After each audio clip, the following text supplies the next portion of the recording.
जय हिंद दोस्तों। आज मेरे भाई भारत में ऐसी स्थिति हो रखी है ना यहाँ पर कि तुम साल भर मेहनत करो, तुम कोचिंग से मेरे भाई यहाँ पर तैयारी करो, तुम किताबें पढ़ो, अपना मोरा पूरा ऐसा तैसा करा दो यहाँ पर, बड़े हारे थके कैसे तैसे तुम पैसा जुटा करके किसी सेंटर पर जो है पेपर देने जाओ, और बाद में घर आने के बाद तुम्हारे हाथ में एक निराशा के अलावा कुछ नहीं लगता है।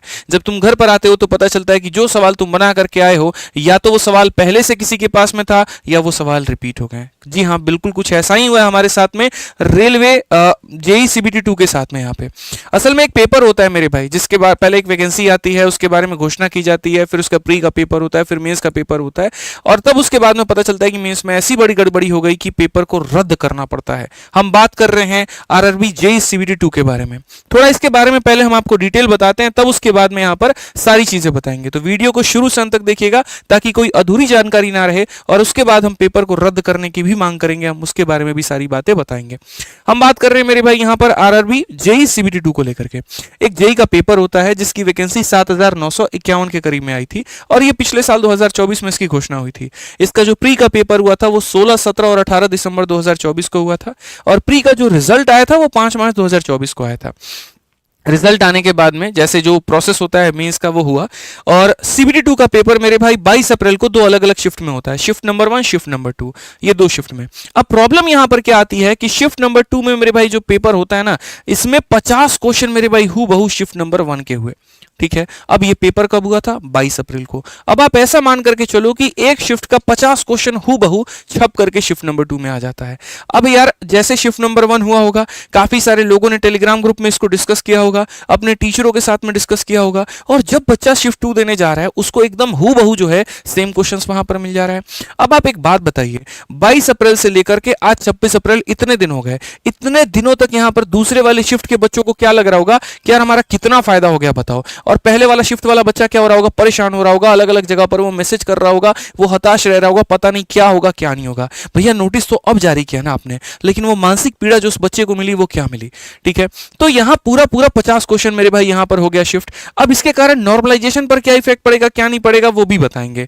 ठीक है, 25 अप्रैल को आंसर की आता है, और आंसर की आने के बाद में अब 26 अप्रैल को मेरे भाई रेलवे अपना एक नोटिस जारी करती है, और उस 26 अप्रैल के नोटिस में यहां पर वो क्या बोलती है? तो वो साफ तौर पर यहां पर ये बोलती है कि ये हमें पता चला, वाह भैया बहुत बढ़िया, ये हमें पता चला कि भैया हमारे कुछ सवाल शिफ्ट 1 के रिपीट हो गए थे यहां पर शिफ्ट 2 में। क्यों? तो हमारे कुछ गलतियों के कारण, कुछ सॉफ्टवेयर सिस्टम में गलतियां आ गई थी मेरे भाई यहां पर, उनके कारण। आप एक बात बताइए भाई, हम लोग इतना सारा किताब बनाते हैं, इतना सारा कंटेंट बनाते हैं, मैं इतने सारे क्वेश्चन अपने बैच में शिफ्ट करता हूं, कभी भी ऐसा नहीं होता यहां पर कि मैं अपने क्लासरूम शीट का क्वेश्चन उठा करके प्रैक्टिस शीट में डाल दूं, पॉसिबल ही नहीं है। हमने भी 30-30 सेट वाली किताब बनाई, एनटीपीसी की बनाई, ग्रुप डी की बनाई, लेकिन कभी ऐसा नहीं रहा यहाँ कि एक शिफ्ट का कोई एक सवाल भी हमारे जो है दूसरे सेट में जाकर के मिला। इंडिविजुअल पर इंसान काम कर रहा होता है तब उससे गलतियां नहीं होती। आप इतने बड़े पैमाने पर रह रह करके इससे बड़ी बड़ी गलतियां करेंगे तो इससे कितना प्रभाव पड़ेगा आप ये बताइए।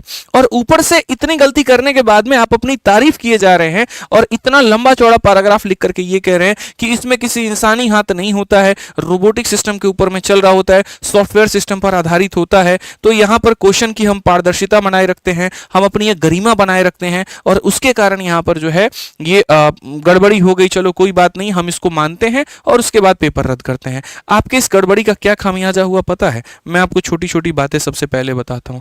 भाई साहब, इसमें एक बच्चे का कितना पैसा बर्बाद हुआ होगा जरा आप सोचना। आपके लिए वो कुछ भी नहीं होगा ना, क्योंकि आप बड़े पद पर बैठे हुए हैं, लेकिन एक बच्चा बड़ा मुश्किल से 400-500 रुपया जैसे तैसे जो है चावल धान गेहूं जो मिले उसको बेच बाच करके अपना टिकट करा करके सेंटर तक पहुंच रहा है, जा करके वहां पेपर दे रहा है। सुबह में पैसा भी नहीं है कि 2 पराठा खा करके पेपर दे दे, बोले 50 रुपया लग गया, भाई हम कहां से लेकर के आए बताओ। किसी का सेंटर कहीं पर फेंका, किसी का सेंटर कहीं पर फेंका। भाई शिफ्ट 1 होता तो बात भी होती, सीबीटी 2 था यार, और सीबीटी 2 को आप एक पेपर में करवा सकते थे, एक शिफ्ट में आप करवा सकते थे। पहली गलती तो आपने वो करवाया नहीं, उसमें भी आपने यहां पर किया, तो पैसा, समय, तैयारी कितना वेस्ट हुआ।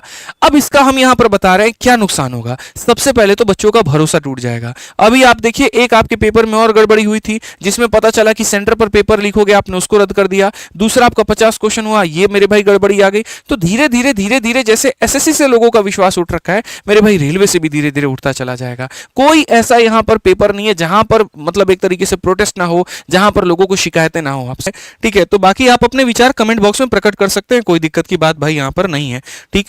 तो रेलवे का जो ये घटिया मजाक है, ये बिल्कुल भी मतलब एकदम भी जो है सही नहीं है। और मैं मानता हूं यहाँ पर कि अगर आप 2 शिफ्ट में पेपर कंडक्ट करवा रहे हो तो आप अपने आप को इतना सक्षम रखें, ठीक है। बढ़िया तरीके से यहाँ पर आप पेपर कंडक्ट करवाइए, बच्चों का एक विश्वास जीत करके रखिए।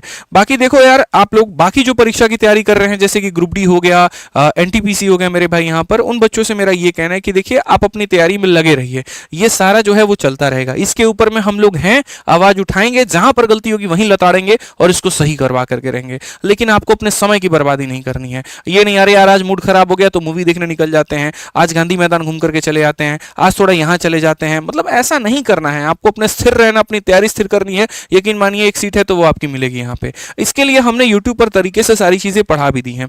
अगर आप नहीं जानते तो आदित्य रंजन सर कंसेप्ट नाम का हमारा एक यूट्यूब चैनल है भाई यहाँ पर, और इसके ऊपर में हम ऑलरेडी रेलवे की पीवाईक्यू सीरीज में काफी बढ़िया बढ़िया टॉपिक्स हम आपको पढ़ा चुके हैं, और अभी मंडे के बाद से इसको हम कंटिन्यू भी करने वाले हैं। तो बहुत फायदा मेरे भाई यहाँ पर होगा। आप देख सकते हो यहाँ पर ये जो चैनल हमारा, जब आप इसके प्लेलिस्ट में जाओगे तो प्लेलिस्ट में आपको मेरे भाई पीवाईक्यू सीरीज मिलेगा। 48 वीडियोस हमने करवा दिया है, आप जाइए देखिए, बढ़िया तरीके से सीखिए। और अगर आपको और तेजी में सिलेबस मेरे भाई यहाँ पर खत्म करना है तो फिर तो आपका मैथ्स वीओडी बैच जिंदाबाद है, ठीक है। कोई दिक्कत की बात नहीं है, बढ़िया से मेरे भाई यहाँ पर हर लेवल की तैयारी इसके अंदर में कराई जाती है। तो आप इसको देखिए और इससे बढ़िया तरीके से अपना मेरे भाई सिलेबस पूरा करिए। चाहे आप ग्रुप डी की तैयारी कर रहे हो, एनटीपीसी की कर रहे हो, किसी भी परीक्षा की कर रहे हो, वन शॉट तैयारी, मैथ्स कंप्लीट एक ही सॉल्यूशन, वो है आपका वीओडी बैच। कहां से? तो आरजी विक्रमजीत एप्लीकेशन से। सर हर लेवल का पढ़ाया, हर कंटेंट पढ़ाया, हर कुछ पढ़ाया आपको, ठीक है। 1% का कहीं पर कोई दिक्कत नहीं आएगा और बिल्कुल 0 से हीरो आपको ये बैच बना देगा, ठीक है। तो जुड़िए यहां पर और बढ़िया तरीके से आप इसको तैयारी करिए, ठीक है। बाकी और भी आपके मन में कोई भी बात है, किसी भी तरह का कोई सवाल है भाई, तो कमेंट बॉक्स में छोड़ दीजिए, ठीक है। उसके ऊपर में बढ़िया से एक बात की जाएगी, चर्चा की जाएगी और वीडियो बनाया जाएगा भाई, ठीक है। आज के लिए इतना ही, मिलेंगे अगली वीडियो में। जय हिंद।